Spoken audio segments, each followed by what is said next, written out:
44비치 팟캐스트는 클라우드 프로그래밍 IT 소식을 다루는 개발자들의 방송입니다. 구독과 좋아요 눌러주세요.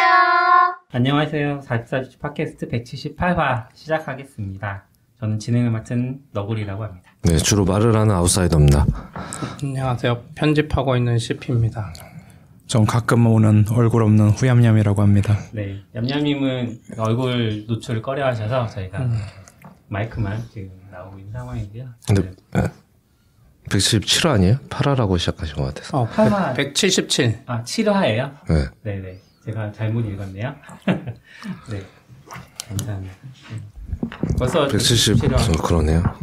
저 200회 공개 방송 같은 거 하시나요? 모르겠어요. 그때도 100회 막 한다 그랬더니 코로나 터지고 맞아요. 미리 기대하면 안 되는 것 같아요. 아, 공개 방송 저기 낙교님 집에 가서 하시죠. 거기서 공개 방송을 한다고. 사람들을 다. 너굴림 목소리가 작다고 합니다. 아, 그래요? 아예 꺼진 것 같다고 하시는데요? 한번 해보시죠. 마이크가 꺼진 것 같다고. 그래요? 아, 이제 들린다고 하시죠. 된대. 접촉이 불량했나봐요. 건드리지 말아야겠다. 그래요. 아, 이런 거 보면 저는 무선을 되게 선호하게 되는데 네. 방송할 때마다 이제 유선의 장점을 하도 들어서 설파를 못 하겠어요. 무선을 설치하면 그게 좋기는 한데 이제 문제가 생겼을 때 디버깅을 못 해요. 그쵸, 무선 좀 끊기잖아요, 무선도. 무선도 무선이 더 잘 끊기잖아요. 무선이 더 잘 끊기긴 하는데 이런 문제는 안 생기니까. 근데 뭐 그렇죠. 최근에는 무선을 되게 많이 쓰더라고요. 잘. 그렇긴 한데 저는 이게 문제인 것 같아요. 이 어댑터 도대체 언제적 거를 지금도 USB-C 쓰면 되는 거 아니야 그냥? 저도 집에서 집에서 그 스피커 연결하려고 하는데 그 보스 스피커 이런 작은 거에 네. 뭐 기본 이 스피커보단 좋으니까 이렇게 쭉 꽂잖아요. 억스로 네네. 되잖아요. 네. 막 전기 때문에 잉 하고 이해를 못하고 그냥 디지털로 USB-C로 보내면 되잖아. 왜 도대체 요 시기에 아직도 억스를 쓰면서 이 이슈를 내가 겪어야 돼. 이걸 이해를 못하겠어요. 결국 레거시 아닐까요, 레거시? 그러니까 심지어 그 보스 충전기는 충전은 USB-C로 하는데 그렇죠. 그럼 데이터도 USB-C로 받아주면 깔끔하잖아요. 그리고 뭐 와이파이로 하기도 좋고. 근데 그 충전도 접지 안 돼 있으면 USB-C나 뭐 어쨌든 USB 계열로 충전을 해도 지징되는 데가 그런 업체가 있긴 있어요. 예전에 진짜 초창기 첫 번째 갤럭시 탭 나왔을 때는 충전을 하면서 접지가 되는 곳은 충전하면서 터치를 할 수 있었는데 접지가 안 되면 이제 충전하는 곳에서 전기가 새서 터치 인식이 안 되는 그런 문제도 있었거든요. 그러니까 이게 되게 접지 문제가 하여튼 제일 저도 그걸 이해 못 하겠어요. 어려운 것 같아요. 근데 컴퓨터 할 때 전기가 오르지도 않고 하는데 그러면 벽에도 접지 붙어 있는 것 같은데 왜 웅 소리가 날까 하면 억스를 빼보면 잘 되고 블루투스는 잘 되니까. 근데 블루투스 하면 또 연결할 때마다 귀찮고 에어플레이 하면 맥이랑 에어플레이는 최악이잖아요. 맥에서 에어플레이 제공하면 딜레이가 2초예요. iOS에서는 안 그러는데 iOS는 자기들이 애초에 영상 느리게 재생해버리는데 그래서 뭔가 스피커를 못 찾았습니다. 맥에서 쓰기 좋은 외부 스피커는 사실상 저는 없다고 생각해요. 유선으로 하지 않는 한. 유선으로 해도 찍 소리 나잖아요. 그럼 그건 그러니까 접지 전원 뭐 그런 것도 설치하고. 네, 스피커에도 접지가 돼야 되고 노트북에도 접지가 돼야 되고 뭐 그런 게 있으니까 그냥 안 써야지. 에어플레이가 맥에서 쓰는 게 그러니까 이유는 알겠는데 그 2초 그냥 잠깐 싱크 깨져도 좋으니까 그냥 빠르게 해주면 안 될까? 그 생각은 자꾸 들어요. 진짜 와이파이 기술인데. 그러니까요. 이번에 맞아. 홈팟이 새로 나왔죠, 맞아요. 802.11인가? 거기서 AC 말고 N으로 다시 또 내려갔어요. 그래서 딜레이가 더 생긴 걸로 갔거든요. 그래서 그런 스펙이 다운된 거예요? 네, 그러니까 사실 엄밀히 말해서 영화 보고 할 때 쓰는 거니까 스펙이 떨어지는 것 자체는 문제가 저 기본적으로는 없다고 생각하는데 그거 보면서 맥북과 연결은 또 딜레이가 있어서 못 쓰겠다라는. 근데 또 생각해 보면은 거실에서 쓰는 스피커인데 맥북과 연결할 일이 있을까 싶기도 하고. 뭐 그런 거 따지면서 하면 안 되지. 지금 와이파이 그쵸, 진짜네요. 802.11 H 위드 미모에서 그냥 N으로. 네. 그래가지고 그게 저 홈팟 나오면 사볼까 하고 있었는데 이번에 그냥 그것도 내려가서 에어플레이가 맞아. 네, 그래서 여튼 에어플레이가 그런 부분에서 좀 별로인 거. 그 스피커 너무 어려운 것 같더라고요. 집에서 저는 이제 M1 되면서부터 컴퓨터를 그냥 한 대만 들고 왔다 갔다 하면서 쓰는 게 너무 좋아서 그렇게 쓰는데 스피커가 좀 여기서 들을 땐 괜찮은데 에어팟 쓰는 것도 괜찮고 집에서 스피커로 노래 듣고 싶은데 그럴 때 좀 홈팟보다 못하니까 맥북이 아싸님 집에는 뭔가 잘 돼 있었던 것 같은데 이렇게 멋있게 이렇게 뭔가 너 뭐 있었지? 맥 스튜디오도 있고 이렇게. 그냥 스피커도 다 있었던 것 같은데. 근데 저는 뭐 근데 소리는 그렇게 막 민감하진 않아서 TV에만 사운드바 있고 홈팟 미니는 있는데 그걸로 뭐 음악을 듣고 저 집에서 이렇게 뭐 음악을 틀어놓고 이러진 전 보통 TV를 틀어놓지 음악을 틀어놓지 않거든요. 그래서 그걸로 딱히 음악을 듣거나 하진 않아요. TV가 있으셔서 그렇구나. 저도 전 TV가 없으니까 컴퓨터로 봐야 되거든요. 그래서 그게 근데 방의 공간 크기에 따라서 스피커가 달라져야 되잖아요. 몰라요. 그래서 거실은 큰 거 쓰고 방은 작은 거 쓰고 이래야 되거든요. 방에서 작은 거 쓰면 소리가 더 망가지니까. 그래서 그런 것 때문에 스피커가 되게 번거로운 게 있죠. 그래서 많이들 사운드바로 넘어가는 것 같아요. 사운드바나 네, 무선으로 많이 넘어가요. 편안하고. 편리함도 있고. 편리한 게 큰 것 같아요. 그게 한참 뭐 5.1, 7.1 이런 게 유행했잖아요. 근데 이제 막상 보니까 현실적으로 되게 어렵네 라는 걸 깨닫고. 그럼 요즘에는 옛날 TV처럼 이렇게 5.1이 아니라 다 그냥 사운드바로 하는 거예요? 사운드바인데 요즘은 또 기술이 좋아져서 이 사운드바 하나인데 나오는 구멍이 이제 하나나 혹은 2개겠죠. 그런데 실제로는 이제 천정을 이용해서 소리를 반사시킨대요. 그래서 3D를 구현하는. 그게 이제 사운드 프로젝션이라고 하는 건데 이제 옆에 벽 같은 걸 이용해서 뒤로 돌아서 오게 하면 5.1까지 되는 거고 그러니까 천장을 하면 아트모스가 되는 거고. 뒤에서 들린다는 사람이 감각이 뒤에서 들리는 게 아니라 늦게 와도 그렇게 듣거든요. 그래서 이제 약간 소리의 시간차를 이용하는 방식들이 또 있다고 하더라고요.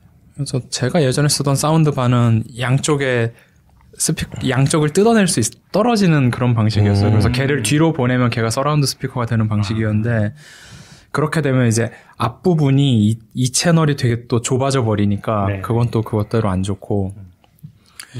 근데 사운드 프로젝션을 제대로 하려면 이제 방이 좀 그 스피커가 있는 방이 딱 좀 네모내야 확실하게.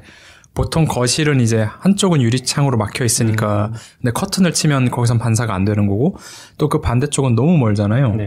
그 현관문 있고 막 그래서 한국에서 일반적인 가정집에서 사운드 프로젝션 쓰는 거는 또 쉽지 않네. 그래서 저는 거실에 TV를 두는 게 별로인 것 같아요. 거실에 TV는 솔직히 말해 개인적으로 만드는 게 낫지. 저도 개인적으로 없어서 그런 거죠. 그렇죠. 그렇긴 한데 그 사람들도 미디어룸을 만드는 건 좋은 걸 알고 있죠. 하지만 거실에 놓으면 거실을 못 쓰잖아요. 그리고 TV를 못 대는. 한국은 거실이 모든 집의 중심이잖아요. 네. 거기서 안방을 뺀 모든 방을 감시할 수 있는 구조죠. 근데 그래서 거실이 소란해지면 집이 다 시끄러워져요. 그냥 미디어 방만 시끄러우면 그래도 많이 다른 방에서 뭐 다른 걸 할 수 있는데 거실이 시끄러우면 진짜 아무것도 할 수가 없어요. 어렸을 때 그래서 진짜 거실에 TV 있는 거 싫어했거든요. 네. 요즘 집은 다르더라고요. 들어오면 조그만한 방 2개는 거기를 거쳐서 거실로 오고 거실이랑 안방에 붙어 있는 그렇죠. 느낌이죠. 조그만 방에서 바로 현관으로 도망갈 수 있죠. 다양한 욕구가 충족되는 거죠. 오늘은 부모 보기 싫어. 뭐 이런 요즘 집들은 리뷰 보면 그래서 현관 들어오면 약간 복도가 이어지잖아요. 그게 약간 여기 서브방들이고 저 끝에는 있고 또 이제 저희는 지금 최근 이사 간 데는 좀 평수가 커서 방이 4개인가 되는데 이제 충격적인 건 화장실이 3개인 거죠. 그리고 그 작은 방 현관에 붙어있는 작은 방에 화장실이 따로 있는 거야. 그러니까 약간 게스트룸 같은 느낌. 게스트룸이라기보다 저희가 느낀 거는 약간 50평대 되면 애들도 크고 했으니 실제로 큰 애들이 있으니까 그냥 그게 독립공간 화장실까지 독립공간이고 현관이랑 붙어 있어서 그냥 엄마 아빠가 신경 안 써도 되고 약간 그런 게 반영된 건가 싶더라고요. 화장실 하나 미디어룸으로 소리도 울리고. 아니, 근데 화장실이 방음이 안 돼요. 작은 방 화장실 이렇게 있으면 이상한 소리가 들리는 거예요. 애가 일어났나고 가보면 옆집 소리야. 그게 요즘 아파트들이 대부분 딴 데 그래도 괜찮은데 화장실에서 많이 네, 화장실이 다 연결이 돼 있으니까 위아래도 특히 옆방하고 옆집하고도 얇은 벽인 경우도 많은 거 같고. 배수관이 흘러가야 되니까 이제 완충제 같은 걸 못 넣고. 맞아. 그래서 그런 거구나. 그리고 예전에 이제 기술 시간에 배운 게 이제 그런 걸 코어라고 부르는데 계단이나 그런 관 같은 건 한 곳에 모아야 싸다 뭐 이런 게 있어가지고 거기 다 모아놓으니까 뭘 할 수 있는 게 없는. 애플 프롬판 얘기하다 갑자기 또 그러게요. 제가 오늘 넘어가는데. 주제 정한 게 없어가지고. 맞아. 근데 아싸님이 좋아하는 아싸님의 그 뉴스레터를 보면서 하나 듣고 싶은 걸 찾았는데 그래? 그 트위터 API 찾아낸 거 혹시 이야기했었나요 저희가? 얘기는 안 했어요. 제가 몰라서 근데 잘 아실 것 같아서 지금 저 잘 알지 못하는데. 아까 낙교님도 뭐 트위터 뭐 리밋 네네네. 근데 그거 다 트위터 공식 앱 아니에요? 공식인데 오늘 장애가 난 거예요. 오늘은 장애. 오늘은 장애가 나서 예. 근데 이제 사람들 추정에 얼마 전에 그 아직 하지 않았을 거고요. 그래요? API를 막겠다고 그랬거든요. 그러니까 그쵸. 지금 한 달 좀 넘었는데 1월 한 달 된 것 같은데 1월 초에 그 서드 파티 앱을 갑자기 막아버렸잖아요. 근데 결정은 할 만한 결정이라고 생각하거든요. 페이스북도 이미 페이스북 클라이언트란 건 없잖아요. 예, 그리고 페이스북 원격 포스팅도 다 막았거든요. 네. 아예 안 되는데 이제 당연히 돈 벌고 광고 띄우려면 저는 트윗봇 쓰고 있었는데 트윗봇에는 광고 하나도 안 나오거든요. 너무 편하게 옛날부터도 너무 편하게 쓰고 있었는데 그걸 싹 막았는데 막는 건 뭐 막을 수 있는데 보통은 이제 올해 6월에 막습니다. 뭐 이런 공지하고 막는데 그냥 어느 날 딱 없어져. 예. 하고 대답도 안 하고 했는데 이제 공식적으로 그걸 안 하게 했고 그러고 나서 얼마 전에 나온 뉴스가 그 뭐죠? 퍼블릭 API를 유료화하겠다 이제. 오픈 API를 라는 게 딱 나와서 다들 깜짝 놀랐죠. 제이피어에서 그 이메일 받았는데 네. 걔네도 이제 트위터 사용하던 자피어. 거기서 오토메이션들이 트위터 퍼블릭 API를 못 쓰기 때문에 이제 무료 계정에서는 그걸 이제 못 쓴다고. 저도 유료로 메일 바꿔야 왔던 된다고. 근데 유료로 해도 건당 과금으로 해야 되나? 만약에 트위터가 그렇게 받으면 그러게요. 제피어도 그렇게 받을 수밖에 없고. 그렇죠. 그래서 이러면 트위터 진짜 애매한. 사실 자동으로 돌리는 사람들 많잖아요. 예전에 낙교님도 보면 막 본 만드시는 것 같던데 그런 걸 못 하게 되니까 좀. 페스타 소식 뭐 이런 것들도 그쵸. 다 이제 막힐 것 같고. 저도 글 쓰면 IFTTT 통해서 바로 쏘게 되어 있는데 그것도 막히겠죠 아마. 지금까지 앨런 머스크 한 거보다 이게 제일 효과 큰 것 같은데. 이거는 사실 뭐 돈은 될 것 같기는 한데. 근데 그걸 돈 내고 봇 만들까요? 아니 이게 되진 않지만 이제 서드 파티들이 다 맞죠. 막히니까 그러니까 공식으로 다 몰려들겠죠. 트윗봇이나 이런 거 막 팔로우하고 다 막는 건 좋은데 그냥 글쓰기는 어떻게 보면 공유하기 기능 같은 건데 페이스북, 그쵸. 페이스북도 근데 쓰기 API 이런 거 없었던 거 아니에요? 약간 그 스팸 양상하고 이러는 것 때문에 인스타그램도 쓰기는 없었던 것 같기도 하고. 그래요. 근데 쓰기도 한 4, 5년 된 것 같은데 원래 이따가 막혔어요. 그래요? 네, 그래서 전 전에 블로그에 글을 쓰면 블로그로 했었나? 트위터로 했던 것 같은데 트위터에 글을 쓰면 그게 페북에 자동으로 올라가게. 맞아. 그런 거 많은데. 둘 다 하니까 그렇게 하고 있었는데 갑자기 여길 막혀서 그다음부터 제가 수동으로 복사해서 누가 전에 어떻게 양쪽에 다 하고 계시냐 해서 수동으로 합니다. 그러면 좀 페이스북 따라가는 것 같긴 하네요. 뭐 회사 입장에서는 할 만한 선택인데 너무 공격적이고. 짭스럽다. 그래서 이제 어쨌거나 그 유료화가 정확히 안 나왔을걸요? 저도 그 다음에 그래요? 하는데 정책이랑 그거 아직 안 나온 것 같은데 오늘 이제 저 장애가 생기니까 이제 그 유료화 관련 작업을 거기 넣다가 왜냐면 오늘 그렇죠. 한 2시간 동안 트윗을 못 올린 것 같은데 좀 복구되면서 보이는 오류들이 이렇게 API 사용량을 초과했습니다. 맞아요. 저도 네. 그 캡처만 보고 당연히 트윗봇인 줄 알았죠. 저도 봤는데 팔로우 할 수 있는 양을 초대했습니다 하니까 이제 유료화하면서 뭔가 리밋 걸고 요 하다가 뭔가 실수로 이렇게 된 게 아닌가라고 사람들이 좀 얘기하긴 하더라고요. 팔로우도 이제 못하는 거 아니야? 팔로우 1000명이나 할 거면 돈 받을 내. 거면 앨런 머스크 자기는 상관없으니까 1억 명이면 뭐 1000만 원 내고 막 이런 건가? 팔로워 수로 돈 내라고 했으면 좋겠다. 그럼 앨런 머스크 막 엄청 내네. 자기는 근데 자기가 내도 자기가 다시 받으면 자기 되잖아. 팔로워 수로. 그러니까 자기 팔로워 수로 앨런 머스크 트위터에 내고 자기가 배당 받으면 되잖아.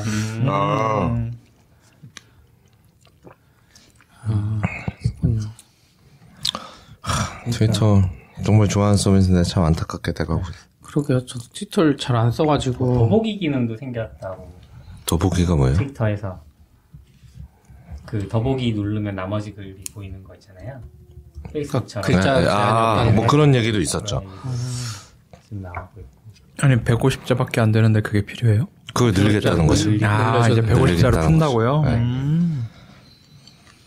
근데 그거는 바뀐 것 같아요. 원래 포유가 있고 팔로잉이 있는데 포유를 밀거든요. 페이북처럼. 그렇죠. 네.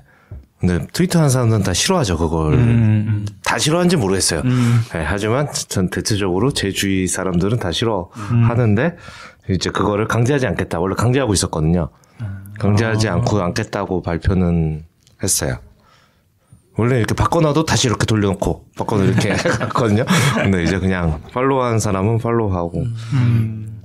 근데 그런 거는 왜 안 하는지 모르겠어요. 예를 들어 저도 뭐 제 트위터에서 몇 번 봤는데 저는 뭐 이렇게 오늘처럼 뭐 출근해서 트윗 보기 힘든 날이나 이런 것도 왜냐면 트윗본을 쓴 이유가 내가 봤던 트윗의 위치를 싱크해 주거든요. 모든 디바이스에서. 그래서 하나도 놓치지 않고 다 계속 올라가면서 볼 수 있어요. 예를 들어 뭐 이렇게 퇴근하거나 아니면 아침에 자고 일어났을 때 그동안 뭐 8시간 동안 밀린 거를 하나하나 보는 거죠. 이제 그런 거 다 이렇게 내가 몇 개 남았는지 숫자도 나오니까 쭉 가면서 볼 수 있거든요. 근데 트위터 같은 서비스에서 저처럼 타임라인에 오래 머물러 있는 사람은 너무 원하는 행동일 것 같은데 잠깐 보고 나가고 잠깐 보고 나가는 것보다 그쵸. 계속 보면 광고도 더 끼워 넣을 수 있고 하는데 그거를 굳이 그렇게 막으려고 하고 저는 오히려 트위터는 그렇게 몇 시간씩도 읽고 있는데 페이스북은 그냥 들어가서 추천 몇 개 뜨고 매리다가 금방 밑에 이상한 거 나오면 그냥 나갔다가 또 왔는데 아까 나온 거 또 나와? 그럼 나가고 그냥 그렇게밖에 안 쓰거든요. 왜냐면 이걸 뭐 이렇게 찬찬히 볼 수 있는 게 없으니까 재방문율이 더 좋은지 모르겠지만 그래서 그게 다수는 아니어도 그 사람들을 놔두면 광고비도 나올 것 같은데 굳이 그거를 광고를 안 보고 계셨어요? 전에는 안 했는데 지금은 되는 건데 지금은 그걸 보기가 꽤 어렵거든요. 트위터에서 거꾸로 이렇게 올라가면서 하는 게 예. 전에는 이렇게 쭉쭉 올라가면 쭉 한 스크롤로 쭉 올라가서 볼 수 있는데 지금은 쭉 올라가면 중간에 쬐끄맣게 트윗 더보기라고 접혀져 있어요. 거길 못 보고 지나치면 분명 아까 내가 8시간 전을 보고 있었는데 나 왜 갑자기 5시간 전으로 갔지? 언제 2시간 어디 갔지? 이렇게 되고 그걸 누르면 스크롤이 이렇게 거기서 밑으로 열리거든요. 그래서 제가 거길 보고 있으면 열린 걸 못 봐 또. 그래서 더보기를 누르고 잽싸게 내가 밑으로 와서 조금 몇 초 기다리다가 다시 올라가면 이렇게 열려 있어요. 그러면 이렇게 그렇게 보고 너무 귀찮은 거죠 그게. 그쵸, 아니 그렇죠. 여기 더 보겠다는데 왜 못 보게 하지? 이런 느낌이 좀 있어요. 저 트위터 진짜 오랜만에 들어와서 보고 있는데 광고가 진짜 많네요. 예전에 볼 때 비해서 그러니까 엄청 많아졌네. 가끔 보려고 하다가 광고가 한 절반인 느낌? 근데 돈을 많이 못 번다니. 그러게요. 근데 저희 트위터에는 애플 이야기한다. 애플페이랑 빙 기덥 이야기한다고 적어주셨네요. 네네네. 트위터 얘기도 많이 해주셨는데 애플페이는 그러면 이제 현대카드 사용자들은 다 쓸 수 있는 거예요? 근데 들어오는 건 공식화된 것 같은데? 확정된 건 없죠. 공식적으로 현대카드 말한 적은 없죠. 있지 않아요? 아니에요. 온 거 같던데. 그 정태영 부사장이 사과 사진 올리고 뭐 이러긴 했어도. 어제 저 그냥 검색해서 지금 한 건데 어제 공식 입장을 현대카드가 발표했다는데 제목은 공식 입장 발표라서 하겠다는 건지 모르겠네. 근데 지금 연합뉴스도 어제 애플이 애플페이 한국 출시를 공식 발표했다고 떴네요. 그 이섭도 메일을 받았대요 애플한테서. 네. 왜 이섭은 왜 보내준 거야? 이섭은 이제 IT 우리도 인플루언서잖아요. 그 사람 막 이런저런 초청도 많이 받고 하시더라고요. 근데 공식할 건데 뭘 따로 알려줄 게 있나? 미리 홍보용으로 미리 보내는 거 아니에요? 네, 그럴 것 같아. 다 보낸 건가? 이게 공식 발표인데 이 공식 발표가 어디 올라왔다는 건지 모르겠어요. 그러니까 한국은 그런데 언론사에만 뿌린 건가? 애플이나 원래 글로벌 기업은 그거 뜨면 바로 자기 홈페이지에 뉴스룸이라는 사이트가 있어요. 항상. 그래서 거기에 떴을 거예요. 애플은. 근데 한국 회사들은 저도 보면 발표했다는데 카카오 발표했다는데 가보면 없고. 맞아. 근데 애플도 없네요. 한국 사이트라고 하나? 한국 사이트 안에 있을 것 같은데 왜 여기 뉴스룸이 없지? 뉴스룸이 있어요. 전 뉴스룸 보고 있는데 없습니다. 어쨌든 뭐 한다고 했으니까. 제가 들은 소식은 어느 카드사나 된다라는 게 있었는데 일단은 계약을 안 했습니다. 일단은 현대하고만 하나 보네요. 다른 애들도 하기 쉽지 않을 것 같아요. 원래는 막 수수료 문제도 이야기 많았잖아요. 수수료 뭐 더 내가 내라. 저도 그 개념은 잘 모르겠지만 피자 이런 애들도 똑같이 수수료 있을 텐데. 그쵸. 왜 애플한테만 이게 이슈되는지 모르겠지만 어쨌든 뭐 우리한테는 전가 안 시킨다고 하니까 약간 걱정되는 건 그거더라고요. 그러니까 수수료를 다 현대카드가 카드사가 부담하는 구조는 거잖아요. 그러면 애들이 안 그래도 요즘 쓸만한 카드 없는데 애플페이로 결제하면 뭐 실적 이런 거 현대카드로 치면 M포인트 적립 제외 이런 게 다 들어갈 것 같은 느낌? 그냥 그걸 그대로 해주면 그대로 손해를 떠받들어야 되는데 굳이 그렇게 할 이유가 있을까? 그쵸. 그냥 그러니까 카드도 혜택 막 자세히 보다 보면 뭐 무이자 할부 혜택을 받으면 실적 제외, 뭐 M포인트 적립 제외 막 이런 것처럼 애플페이도 만약에 그렇게 한다고 하면 그러니까 애플페이 당연히 연동은 해놓겠지만 저도 현대카드로 최근에 다시 옮겼는데 평소에는 굳이 애플페이를 쓸 이유가 없죠. 급할 때만 쓰고 평소에는 그냥 실물카드 계속 내면서 써야지 뭐. 그게 해외 수수료 때문에요? 아니 페이 수수료? 그러니까 예, 애플한테 주는 수수료가 추가로 붙으니까 비자 마스터에 추가로 떠붙는다고 하더라고요. 그러면 현대카드가 굳이 그걸 손에 다 떠안을 이유가 없으니 뭔가 적립제외나 이런 걸 하지 않을까? 상상이긴 해요. 아닐 수도 있고. 결국 안 되잖아요. 저도 그 뉴스 제목만 보고 자세히 못 봤는데 원래 현대카드 독점으로 하려다가 독점은 풀린 것 같아서 딴 카드 들어오면 오히려 현대도 그러기 쉽지 않고 다른 애들도 다 마찬가지지 않을까? 왜냐면 그 사용액 자체에서 뭐 1%면 1%를 고정 비용으로 나가야 되는데 애플페이를 넣음으로 우리가 1%를 손해보는 것보다 그냥 사용자들한테 조금 주던 거 안 주고 확대하는 게 낫지. 왜냐면 애플페이가 잘 될수록 신용카드는 무조건 손해인 구조가 되잖아요. 해외는 어쩐지 모르겠네요. 저는 얼마 전에 뉴스 들으니까 지금 그 결제에서 애플페이가 2위더라고요. 비장가가 1위고 결제 양에서 전 세계에서 2위까지 올라왔더라고요. 그래서 양이 엄청 그리고 잘 몰랐는데 OECD 중에서인가? 아무튼 애플페이가 안 열린 나라가 우리랑 어디 2개밖에 없다고 그러던데 그래서 아니 그렇게까지 많이 열렸는데 우리는 여차 안 된 거야? 뭐 이런. 근데 그런 이야기는 있는 것 같아요. 사실 해외나 이런 데는 미국도 그렇고 그전까지 신용카드를 많이 안 쓰던 나라니까 그쵸. 애플페이로 바로 가도 애플이 뭐 비자랑 이런 데 카드사랑 다이렉트로 하든지 하는데 우리는 지금 중간에 수수료 내는 애들이 비자 마스터 끼고 애플한테 떠줘야 되고 우리는 또 이미 카드 보급률이 어마어마하게 높아서 사람들이 굳이 카드 내는 거에 부담이 없는데 그런 맞아. 차이도 있을 그럴 수도 있겠네. 이거 그냥 이렇게 앱을 키고 이렇게 하는 건가요? 애플페이는 제가 알기로 이렇게 버튼 꾹 누른 다음에 되고 워치로도 되고 폰으로도 되고 뭐 패드로도 되고 맥북으로도 할 수는 있는데 어쨌든 애플페이 뭐 지원하면 스와이프라거나 뭐 액션을 해야 돼요. 그래서 뭐 그걸 단축으로 등록하는 거 그 일단 애플 월렛 앱 거기에 이제 신용카드를 등록하는 방식이니까 그렇게 해서 하는 것 같은데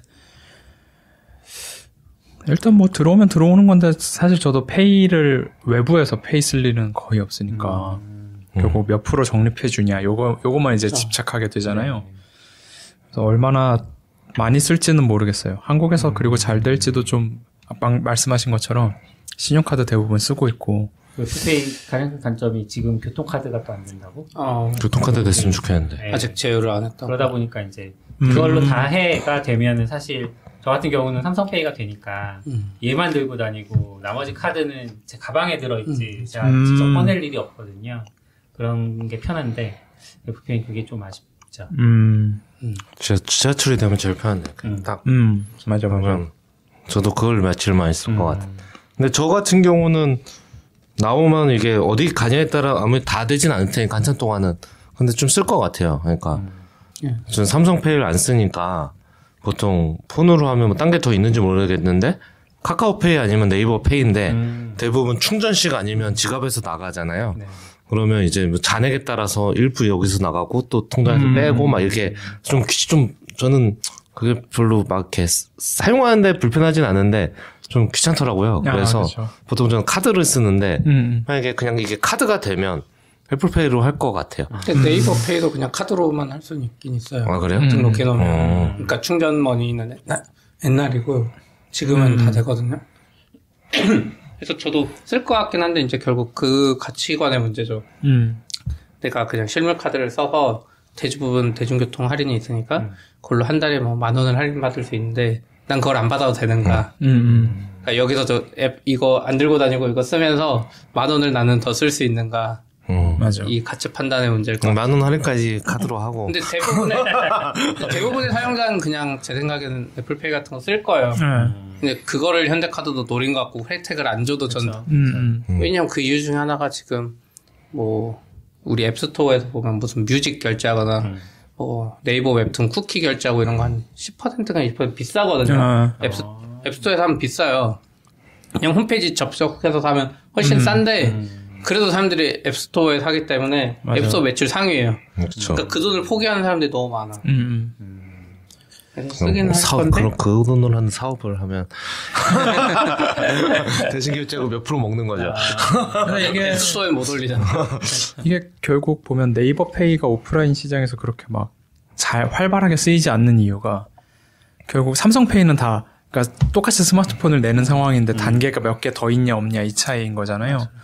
그러니까 애플페이가 하면 그런 편리성 때문에 결국은 쓰기는 쓸 거고 거기서 이제 그래도 신용카드로 바로 되는 혜택이나 할인 이런 거는 이제 당분간 계속 유지가 될 것 같은데 애플페이가 커지면 커질수록 이제 우리가 흔히 생각하는 혜택은 조금씩 줄어들 가능성은 있겠죠. 잘 되는 건 확실할 것 같고 혜택은 좀 줄어들 것 같고. 그러면 이제 애플 카드가 나오고 거기서 이제 1% 적립으로 다 만족하면서 살게 되는 비자 마스터 빼고 할 수 있으면 혜택을 똑같이 줄 수는 있을 것 같아요. 근데 비자 마스터 주고 또 떼는 거니까.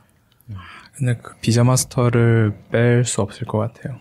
어쨌든 해외 결제를 해야 되니까. 그러니까 이거 페이 얘기니까 궁금한 건데 CP가 오랜만에 페이스북에 글을 쓰셨던데. 아 맞아요. 카드가 얇아요? 그거 뭐 애플페이 때문에 카드를 만드신 것 같은데. 그 현대카드가 이제 카드 체리피킹 맞아. 카드 체리피킹 하는 사람들한테 유명해요. 현대카드가. 왜요? 디자인만 이쁘고 혜택이 너무 안 좋아서 이거는 디자인만 따지는 사람들이 쓰는 카드다.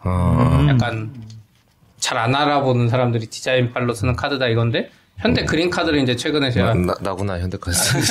그러니까 저도 옛날부터 현대카드 쓰다가 AWS 결제가 몇 년 전에 한두 달 카드사랑 협업이 안 돼서 막히면서 바꿨는데 다시 돌아와 보니까 현대 그린 카드가 약간 연회비가 10몇만 원 나름 거기서 비싼 카드고 그걸 사서 받았더니 느낌이 이상한 거 진짜 얇아요. 카드 얇아요. 진짜 얇고 느낌이 좀 부러질 것 같은 느낌도 들고 그렇지만 그냥 썼는데 이제 이게 기계에 넣었더니 얘가 인식 안 되는 혼자 거예요. 기계가 다르잖아요 두께가. 그러니까 대부분은 지금까지 됐는데 할리스 거기서 안 되는 거예요. 그래가지고 급하게 우리는 개인 법인카드 있으니까 개인 법인카드를 2개만 들고 다니거든요. 법인카드에서 개인 법인카드 넣고 그냥 저희가 뭐 지출할 때 내가 쓴 걸로 하면 되니까. 근데 그러면 나는 현대 그린카드 썼는데 이거 안 될 걸 가정해서 또 카드 하나 더 들고 다녀야 되나? 그러느니 그냥 없애버리는 게 낫지 막 이 생각. 어떻게 만들었지? 그게 이유를 모르겠어요. 현대가 어느 순간부터 나오는 모든 카드가 거의 얇아진 것 같거든요. 근데 그때부터 IC 카드가 인식이 안 되는 기기들이 생기기 시작했어요. 근데 현대카드가 이거를 모르는 것 같아. CS 센터에 연락을 했는데 안 바뀌어요. 보통 IC도 있고 긁는 것도 있잖아요. 네, 근데 요즘에 긁는 게 이제 현대 점점 긁는 게 없어지니까. 거의 안 보이던데 없는 느낌. 아니 있긴 있을 거예요. 그냥 녹색이에요 똑같이. 그래요? 네, 그러니까 숨겼을 수는 있죠. 현대카드가 그걸 숨기는 거 이런 거 열심히 해가지고 점점 안 보이게 만들기는 하는데 있긴 있을 텐데 일단 전 IC를 쓰는 이유가 있잖아요. 보안이든 뭐든. 근데 얇게 만든 이유는 솔직히 무슨 이유인지 모르겠어요. 아마 그린이랑 퍼플이랑 레드, 블랙 이런 애들은 금속으로 만들어서 무거우니까 무게를 줄이려고 그러려니라고도 생각했는데 메탈 아니에요? 메탈은 그린은? 또 인식이 잘 안 돼요. ATM에 인식 안 되는 게 있을 수 있다고 대놓고 적혀 있어요. 그래서 그린 카드는 메탈은 내가 10만 원 내야 주는 거라 굳이 이 돈을 왜 내야 하면서 안 했는데 위에 급은 기본이 메탈인데. 근데 전 그 생각했어요. 그러니까 IC가 안 되는 건 알겠는데 IC도 보안적으로 취약하다 그래서 지금 작년 6월에 미국 갔을 때 좀 충격받았던 게 거기는 다 이제 탭 결제로 바뀌었어요. 미국은 IC도 뛰어넘어 버렸어. 그냥 탭 하면 돼요. 그게 같은 NFC 비자 탭 그거 같은 거. 그게 컨택트리스 결제라고 비자 마스터가 다 밀고 있는 방식인 거라 사실 그게 제가 그때 미국 갔을 때 삼성카드나 이런 애 한국은 비자 마스터에도 그게 다 없어요. 마크 뒤에 보면 와이파이 마크가 없어요. 근데 현대카드는 있어요. 현대카드들은 그걸 약간 1, 2년 전부터 했어요. 그래서 그거 생각 들면서 들었던 게 어차피 이제 이런 방식으로 바뀔 거니까 IC 상관없어인 관점일 수도 있겠다.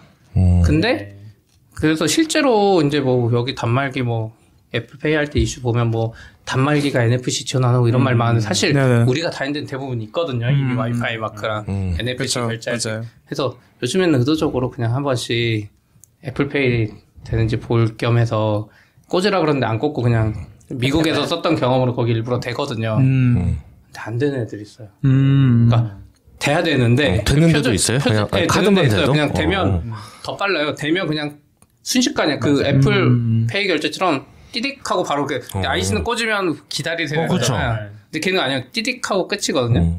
카드 종류와 상관없이 그냥 요즘은 웬만한 거는 되는 거예요? 아니요. 카드 뒤에 비자 마크 옆에 와이파이 마크가 있어야 돼요. 마스터랑 그 와이파이 마크가 있어요. 그 단말기 있는 거랑 똑같은. 근데 이제 그거 되는 기계를 심지어 구축했음에도 되면 삐삐삐 하면서 뭐가 안 돼. 시스템 연동이 안 된 거예요. 해서 근데 그런 거를 개선 못 하는데 근데 애플이 하면 확 바뀌어버릴 것 같아요. 왜냐면 애플 사용자들 너무 많고 애플 사용자들은 또 이런 거 쓰는 거 너무 재밌어 하기 때문에 와갖고 계속 안 된다고 하면 아마 순식간에 다 이제 IC 꽂아달라고 안 하는 시기가 한국은 1년 안에 와버릴 수도 있고. 그러고서 가게 와서 이렇게 찍었다가 왜 안 돼? 그러고 저 카드 없는데 그러고 나가버리면 점주 입장에서는 아니죠. 점주는 이제 신용 계좌이체 해주세요 하긴 하죠. 한국은. 아니 그러니까 뭐 물건을 안 사고 나간다거나 그런 걸 경험하면 점주는 계속 클레임을 하겠죠. 왜 안 되는 거야 이게 막 이런 거를 하면 고쳐지겠. 2년 전에도 3년 전인가 삼성페이 처음 나왔을 때 한국에 저 이제 등록해서 쓰고 싶은데 대부분의 업장이 몰라요. 이거 어떻게 하는 거예요? 왜 이거 주는 거야? 왜 폰을 나한테 주는 거예요? 외상 안 받아요? 1년 안에 확 다 바뀌었거든요. 맞아요. 그다음부터는 제가 이렇게 폰을 들고 있으면 폰을 달래. 맞아요. 먼저 달라 그래. 맞아요. 폰을 달래. 하시고 하더라고요. 그래서 그런 것처럼 아마 애플페이도 들어오면 확 바뀔 것 같고 그 덕에 아마 이제 탭투페이 같은 것들도 아마 보급화되지 않을까 기대가 됩니다. 사실 진짜 많이 바뀌었다는 느낌이 드는 건 이제 길거리에서 붕어빵 장수만 봐도 붕어빵 하시는 분들의 길거리 장사하는 모든 분들 앞에 카카오랑 QR이랑 네이버페이랑 막 이런 온갖 뭔가 돈 받을 수 있는 창고들이 다 열려 있잖아요. 붕어빵 그런 게 있어요? 네, 붕어빵도 있어요. 그 판교에 붕어빵도 있잖아요. 좀 판교. 제가 판교 중이에요. 제가 되게 개인적으로 안 좋아하는 붕어빵 가게가 있어요. 먹었는데 맛이 없었어. 두 번째 갔는데도 맛이 없었어요. 근데 세 번째부터는 근데 사실 누가 팔았는지 이런 거 잘 기억이 안 나잖아요. 근데 이체 번호를 보니까 이제 기억이 나는 거죠. 나 이 사람한테 또 보냈어. 이 집은 아니야. 하면서 이제 그런 장점도 기록이 남는다라는 그런 장점도 있긴 한데 그런 것도 많이 바뀌고. 근데 그래도 현대카드한테 불만인 건 사람들이 카툭튀도 허용을 하는 마당에 IC 축튀 같은 거 하면 되잖아요. 뭔가 인식이 되게 만들 수 있잖아. 할 수 있는데 안 한 거죠. 이건 진짜. 현대카드는 애플이랑 잘 맞는 것 같아요. 대고 밑에 살짝 누르고 이렇게. 그래서 저 그 밑에 종이 넣고 하면 되지 않을까 해가지고 영수증을 접어서 넣어봤는데 전 그때는 실패했어요. 그때는 실패했고. 저는 이제 바꾼 지 한 달 안 됐는데 처음 실패한 거라 그 기계가 이상했나 아직 그걸 잘 모르겠어요. 그러니까 메탈은 원래 실패율이 높다고 알고 있고 플라스틱이니까. 그렇게 하니까 사실 한 번도 생각해 본 적 없네요. 그 두께가 무슨 표준 같은 게 있나? 표준 아니면 없어요. 이게 그냥 어떻게 하다 보니까 디펙토처럼 다 요 정도 두께 만들어 이렇게 하면서 그렇게 된 건가? 죄송합니다. 표준이 없다라고 말하는 게 아니라 뭔가 표준이 있을 것 같아요. 그런 게 없는 경우는 없을 것 같은데. 그래야 이걸 맞출 거잖아요. 기계를 만들고 할 때도. 그래서 근데 왠지 현대가 그냥 안 지킨 것 같아요. 근데 또 되는 데는 잘 되니까 반대로 할리스 기계가 테스트를 너무 안 한 거 아닌가? 아니요, 근데 안 되는 데는 그냥 계속 안 돼요. 근데 저는 대부분 잘 되니까. 그러니까 편의점 이런 데 거 잘 되고 더 기계도 작고 한데. 그 얘기 듣고 생각해보면은 안 되는 데는 좀 오래된데. 근데 키오스크 들어온 데도 안 되는 걸 보면 아닌데? 요즘에 투썸도 그렇고 그런 데 가면. 맞아. 아예 키오스크로만 주문 받잖아요. 투썸은 진짜 잘 되긴 하지만 뭐 거기도 불만은 많지만. 아무튼 그 할리스도 최근에 강남에 거기로 간 거라. 참 기계를 판매하는 데 자체가 테스트를 적게 하는 거 아닌가 그 정도면? 아까 말한 대로 현대카드 쓰는 사람들 계속 결제 실패하고 이러면. 그렇죠.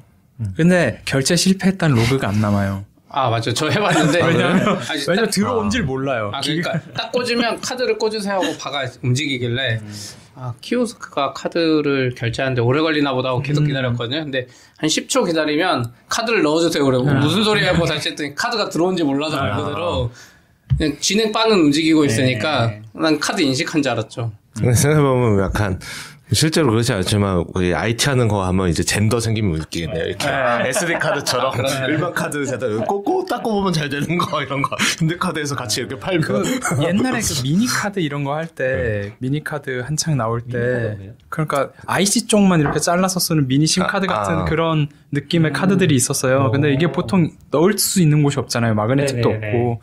그럼 이제 얘를 끼는 또 다른 카드. 그래서 그런 것도 나왔었어요? 그런 것도 있었어요 그때. 근데 그때 전 너무 그걸 한 번도 안 쓴 게 사지도 않았던 게 불안한 게 넣었다가 뺐는데 이게 휘어서 걔는 안에 있고 실제 그건 안에 있고 그 케이스만 빠지면 어떡하지 이래서 안 했는데 막 그러니까 그런 혼란의 시기도 있었어요. 지금.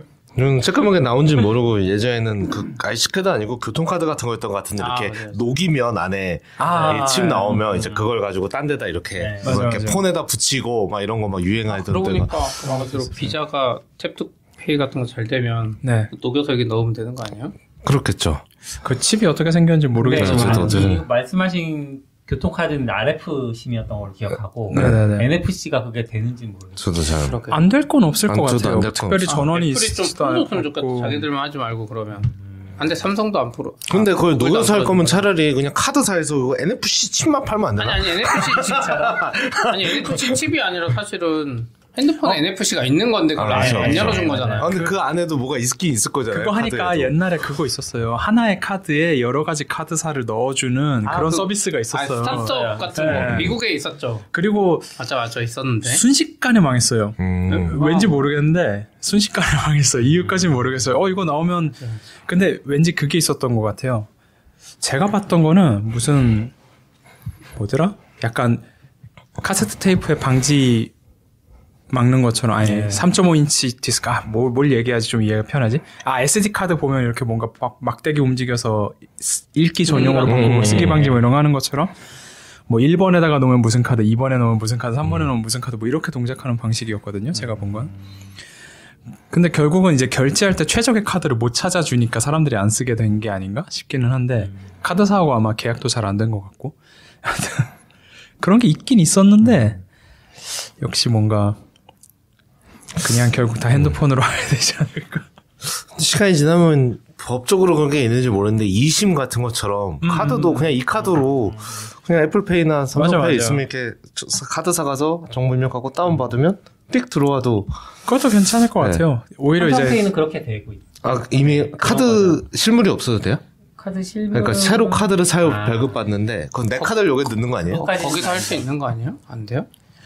차라리 앱카드에서 끌고 와갖고 막 이런 거 안 되나? 삼성카드. 저는 그냥 카드사가 그걸 해줬으면 좋겠어요. 카드 디자인만 고르는 거지. 그러니까 서비스에서 하면 그 다음에 이제 얘 카드가 뭐 블랙이 됐든 뭐 A가 됐든 B가 됐든 그거는 나중에 내가 원할 때 바꾸면 되는 거니까 그 카드 계속 쓰고 자원도 아끼고 이런 식으로 팔 수 있지 않을까? 그러니까요. 그래 카드 디자인 이야기 나와서 그 생각했는데 현대카드 만약 애플페이 잘 되면 현대카드 어떡하지? 디자인 경험을 했는데 이 안에 다 들어가 있어서 맞아 이게 뭐 블랙인지 레드인지 뭐 그린인지 이런 거 서로 그래도 신경 안 쓰고 이걸 하면 있어 보이니까 사람들이 굳이 비싼 카드 화면에 뜨는 게 있잖아요. 화면에 뜨는 색이 있으니까. 아니요, 그렇게 안 뜨게. 여기에 뜨나요? 네, 거기 애플 월렛에 이제 카드 모양은 뜨니까 아마 그거 가지고 이제 스킨 파는 거 아니야? 스킨 스킨 팔 수도 있겠다. 애플페이 카드 스킨 이렇게 하면 이렇게 꾸미고 하는 것 같아요. 꾸미고. 그렇네요. 여기 뜨는구나. 이제 그런 생각하면 그런 게 많이 달라지긴 하겠네요. 그렇게. 근데 카드가 보통 이게 옮겨 타기가 쉽지 않잖아요. 그렇죠. 뭐 등록해 놓은 것도 있고 귀찮고 또 받는 것도 귀찮고. 근데 만약에 진짜 온라인으로 그렇게 받을 수 있으면 이번 달에 뭐 그 제휴 카드 많잖아요. 뭐 현대와 뭐 알라딘 뭐 현대와 뭐 그런 것처럼 이번 달 한번 써보고 뭐 아니면 또 바꾸고 저는 그런 거 해보고 싶어도 내가 이거를 카드를 쓰면 한 3년에서 5년은 쓰는데 이 서비스 내가 3년, 5년을 계속 쓰나? 난 이거 잘 한 번도 안 해봤거든요, 그런 카드. 대부분 그 계산을 끝까지 해보면 혜택이 3%를 넘는 경우가 거의 없어요. 1.5%? 그렇죠. 어차피 그 최저 한도가, 그러니까 최대 할인이 10,000원이고, 그렇죠. 30만 원을 써야 되잖아요. 보통 다 계산해 보면 0.5에서 1% 사이 왔다 갔다 해요. 그래서 일반적으로 저는 그냥 현대카드 제로가 제일 좋다고 생각해요. 카드 제로가 그냥 신경 안 쓰는 사람은 현대카드 제로가 알아서 적립해주거나 그쵸. 알아서 할인해주는데 할인해. 근데 이제 카드 많이 쓰는 사람들이 현대카드 싫어하는 이유는 앞에 1년차 혜택을 엄청 좋은 거 줘요. 그러면 1년 후에 무조건 해제해야 돼 이거는. 계속 쓰면 바보야. 그래서 이제 체리픽하는 사람들은 막 계속 바꿔야 되니까 그걸 싫어하는 거고. 근데 저도 막 요즘에 카드 알아보려고 너무 하다가 뭐 연회비 100만 원짜리 카드나 10만 원짜리 카드나 제로 카드랑 차이가 없어요. 사실은 그 아까 말한 대로 퍼센트 개념에서 쭉 계산해 보면 차이가 거의 없어요. 차이가 없어요. 그냥 정해져 있어요. 애들 마진이 정확하게 정해져 있더라고요. 그래서 저도 제로 쓰다가 이제 지금 이거 한 거는 뭐 이거 잠깐 앞에 1년 동안 혜택이 또 있고 또 여행 쪽 이런 거 하면 적립을 좀 더 해주거든요. 뭐 그 그쵸. 비행기 이런 거 결제할 때 그래서 그런 것 때문에 잠깐 샀는데 또 15만 원짜리랑 저기 80만 원짜리랑 거의 15만 차이 원짜리랑 더 없어요. 좋아. 심지어 제로는 10,000원인데 비슷해요. 할인율 보면. 저도 제로 쓰는데 저는 적립 아니고 할인으로 그 아마 두 가지 골랐던 것 같은데 할인이거든요. 그냥 괜찮은데 저는 후잉을 써서 그 금액이 맨날 그러니까 1,500원 결제하면 1,457원 이렇게 되거든요. 그러면 맨날 그거를 앉아서 거기에 불을 이렇게 수정을 해야 이 계산이 그래서 맞거든요. 포인트형을 써야 돼요. 저도 가계부 그래서. 때문에 할인받은 건 쓸 수 없어. 저는 그거를 너무 귀찮아요. 그게. 월 특정한 날에 그 돈이 빠져나가는 곳에서 빠져야 할 만큼 덜 빠지잖아요. 그럼 그날 정산으로 그냥 훔쳐버려요. 그게 맞는 것 같아. 나중에 저는- 내가 후잉 봤는데 이거 30만 원에 샀는데 29만 800원에 샀다고 하면 나도 헷갈리잖아. 그리고 검색도 못해요. 30만 원에 산 게 있었는데 하면 검색 못해요. 그리고 다른 분들은 어떻게 하는지 모르겠는데 예를 들어 이렇게 4시 저녁을 먹고 제가 결제했어요. 10,000원씩 주세요 하면 이제 좀 카드를 현금으로 빼고 이 돈을 들어온 걸로 입금으로 받아서 처리하거든요. 난 사실 그쵸, 4만 원 쓴 게 아니고 난 10,000원 썼으니까 그쵸. 그렇게 하는데 이게 39,220원이 되는 거죠. 얼마 되면 그쵸. 갑자기 그러면 이게 막 다 틀어져요. 막 금액이. 그거는 이제 막 계산을 내가 대신한 거에 대한 수수료다. 근데 그러니까 그렇게 하는데 이게 맞춰야 되는 거죠. 수익으로 포인트형으로 바꾸셔야 되겠네. 엉망이 돼서 저도 그거 스트레스 받은 포인트형이 나와요. 저는 현대카드 그게 포인트의 개념이 너무 싫어서 1.2당 1원인가? 뭐 그게 1.5당 이런. 네, 그게 네. 너무 싫어서 저는 좀 비싸죠. 무조건 할인형으로 쓰고 있는데. 딴 데는 1대1인데 걔네만 왠지 모르게 1.5. 근데 1대1로 써먹는 거 잘 찾아먹으면 돼요. 그래요? 파리바게트 50% 셔츠는 1대1로 돼요. 그러니까 그것도 N포인트 쌓은 다음에 그런 데만 찾아가면서 50%씩 다 써먹으면 사실은 아까 뭐 적립률이 1.5%인데 그걸 다 누리는 거고. 저 잠깐 키 좀 빌려줄 수 있어요? 화장실 좀. 네네네. 근데 그런 거 의외로 잘 찾아다니시네요, CP도. 아니요, 저 안 찾아다니. 저 원래 N포인트 쌓아놓고 마지막에 그 기프트 카드로 바꾸거든요. 귀찮아서. 그러면 뭐 15만 포인트면 10만 원 주고 막 이러거든요. 그래서 원래 그렇게 쓰는데 와이프가 저한테 계속 뭐라 그러는 거예요. 그러니까 다 쓰면 다 되는데 그러면서 딸마다 파리바게뜨 가서 와이프가 쓰고 있고 저는 그냥 모아놨다가 기프트 카드로 바꾼 다음에 컴퓨터 살 때 이럴 때 써버리고. 저는 그전에는 그 H몰 같은 거 있잖아요. 근데 거기서도 보통 정가가 좀 비싸니까. 맞아요. 근데 그 중에서 좀 싸 보이거나 아니면 어차피 내가 좀 사야 되는 거. 이런 거 보통 저 이렇게 뭐 면도날, 뭐 칫솔 뭐 이런 것들은 좀 괜찮아서 사다가. 비싸잖아요. 근데 이제 비교해 보면 뭐 이렇게 조금 차이 나고 여기는 그냥 포인트 쌓인 거니까. 근데 이제 몇 년 전부터 이제 현금으로 바꿔주더라고요. 그래서 그냥 현금으로 바꿔버렸어요. 현금이요? 네, 그게 기프트 카드 아니라? 기프트 카드 말고 무슨 나라에서 무슨 사이트를 만들어가지고 그 포인트를 꼭 바꿔줘야 되는 그 법이 있더라고요. 그래요? 그래서 무슨 이름 까먹었는데 그거를 하면 그냥 통장으로 입금해줘요 돈을. 그거면 괜찮아요. 예, 그래서 어차피 현금이면 그게 훨씬 낫지. 그래서 그냥 입금 받았거든요. 근데 딴 카드는 아까 말씀대로 1대1인데 얘는 1.5대1인가? 그렇게 해서 뭐 해서 했던 것 같아요. 90만 원인가 하면 60만 원 뭐 이렇게. 근데 그 오래 쓰면 그래도 꽤 많이 쌓이거든요. 잊고 있으면 그래서 약간 기분 좋아요. 현금이 딱 굳히는. 근데 이제 애플페이 안 쓰면 N포인트 안 쌓아준다고. 그렇죠. 그래서 쓸 것 같긴 해요. 빨리 됐으면 좋겠는데 이제 결정 났으면 바로 오픈해야 되는 거 아니야 지금? 네? 뭐 2개월 전부터 하려고 했었으면. 그러니까요. 바로 해야 돼. 경험담 또 얘기해 주시면 좋을 것 같아요. 애플로 안 바꾸세요? 애플페이 오는데? 네. 핸드폰 바꿀 음. 돈이 없어서. 저는 사실 기대를 접었었는데, 거의 금관위에서 뭐 이렇게 하고 있을 때, 이거 내가 보기에 1년 간다.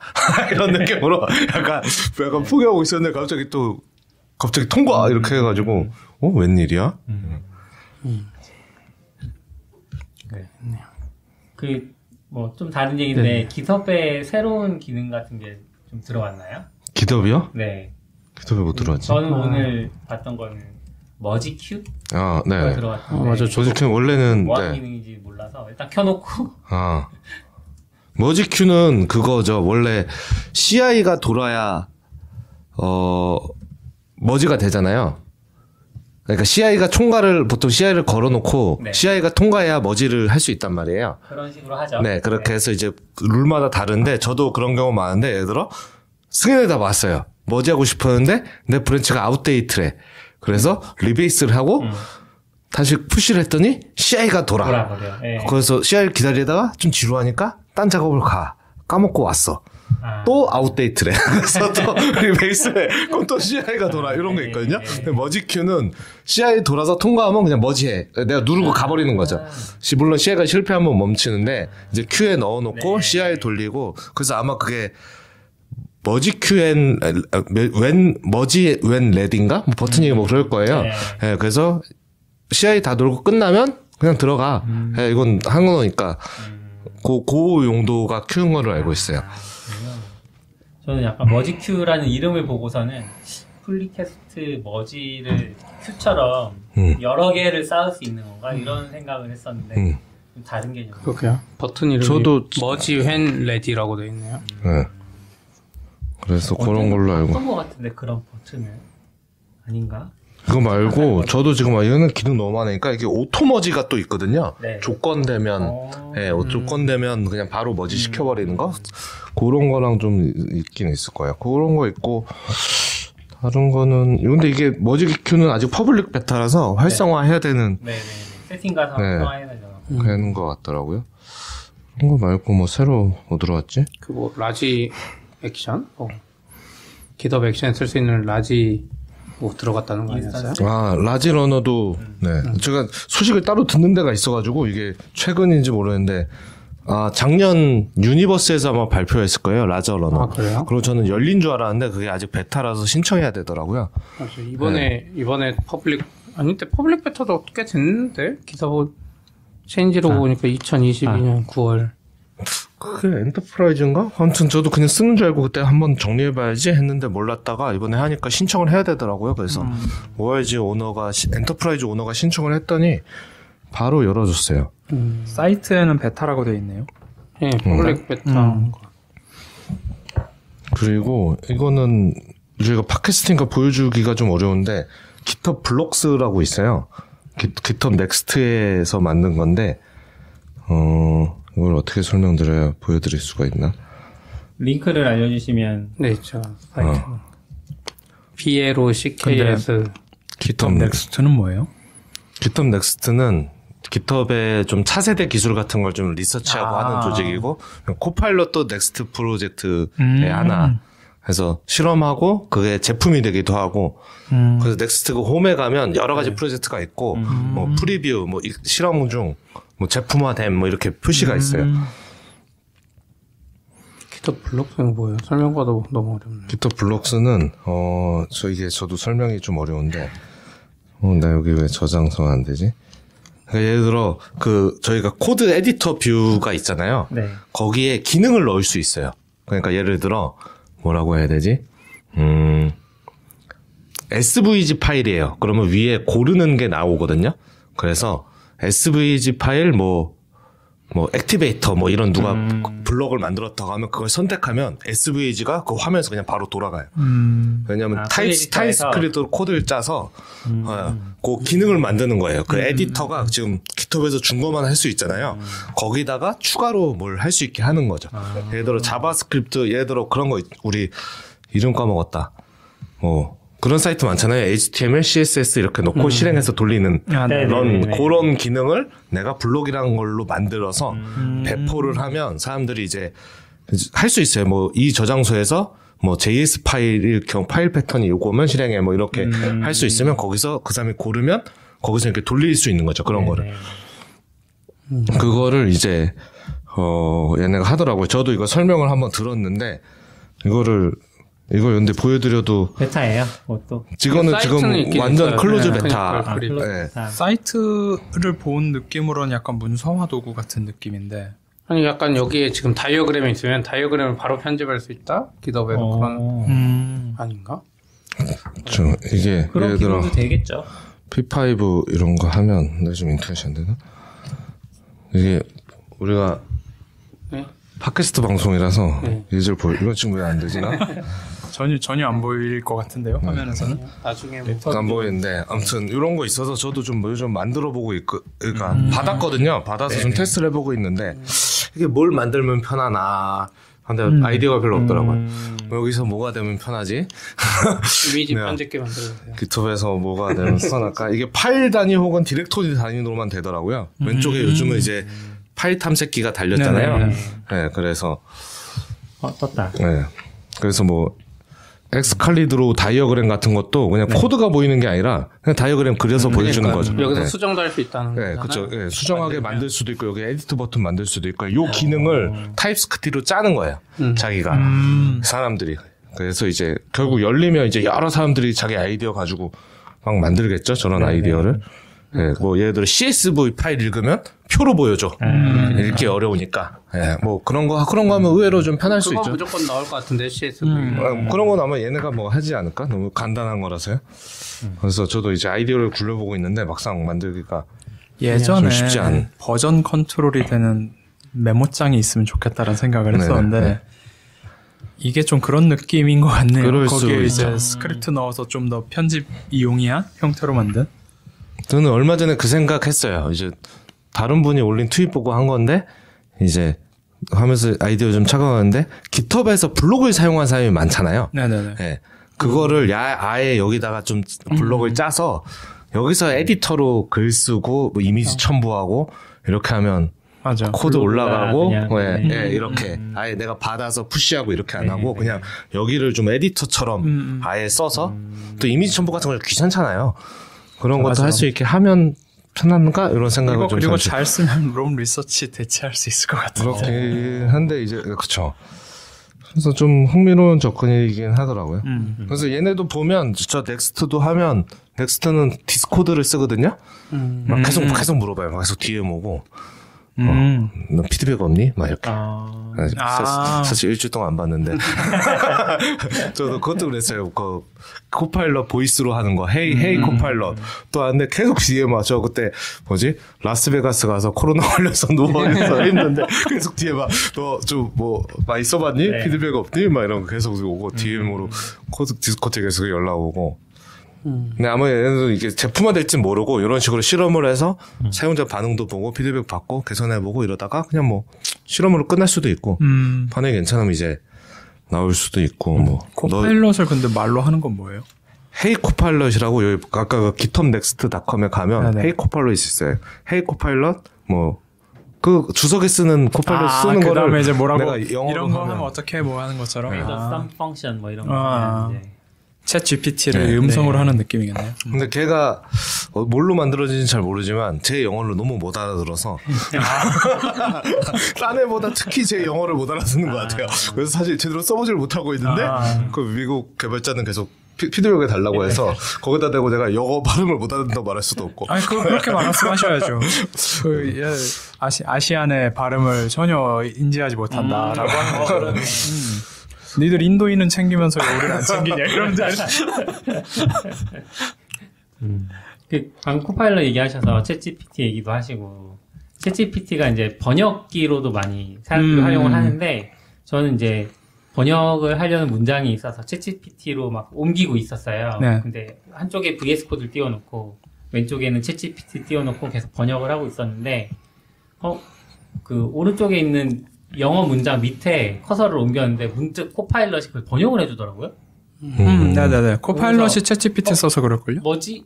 라고 생각했는데 조금 문장을 좀 다르긴 했고 근데 저는 이제 코파일럿 유료로 쓰고 있으니까 속도도 얘가 더 빠르고 코파일럿이 그리고 내용도 꽤 충실하고 챗GPT 안 좋은 점은 그 영어 원문에 없는데 가끔씩 문장이 삽입이 돼요.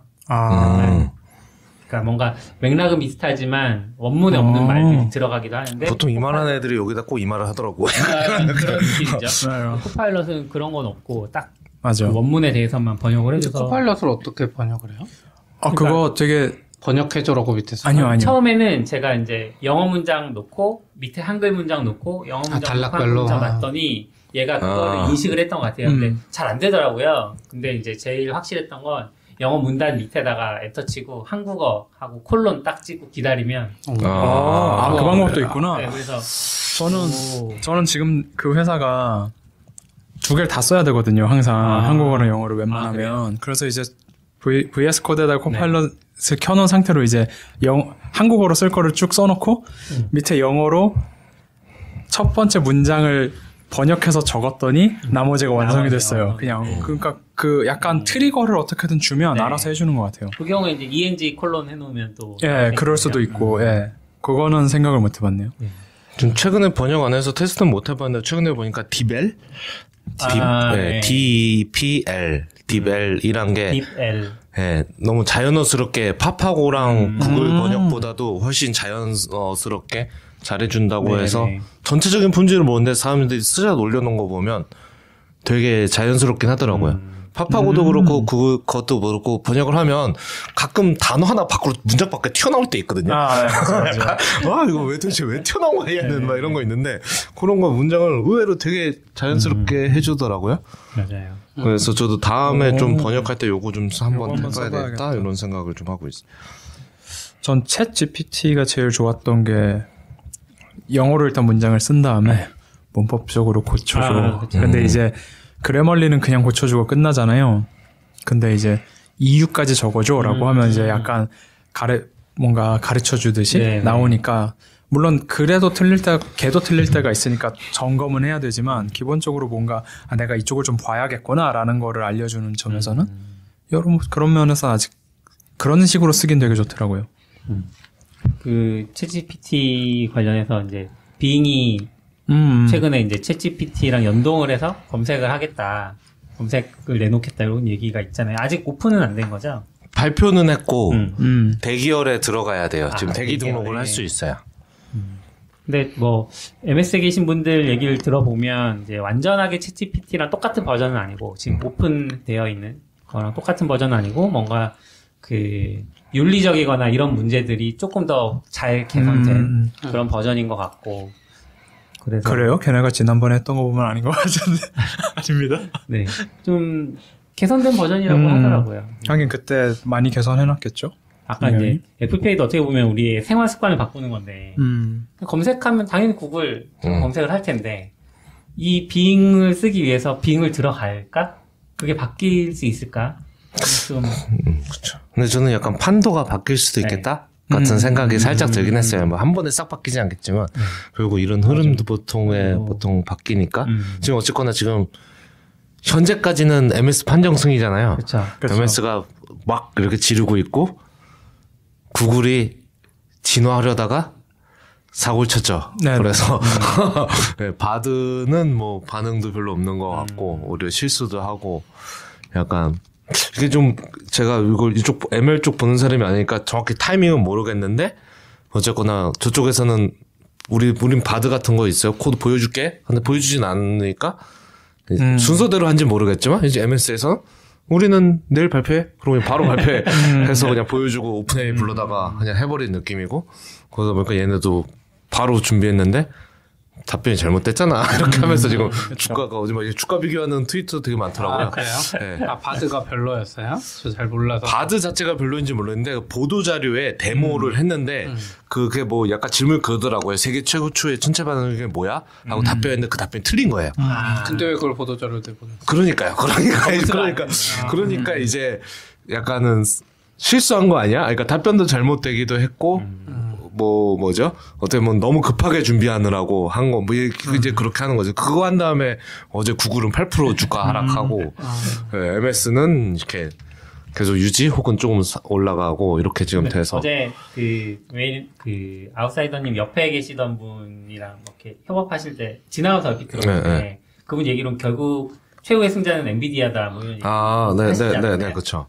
그 AI ML을 돌려야 되는데 네.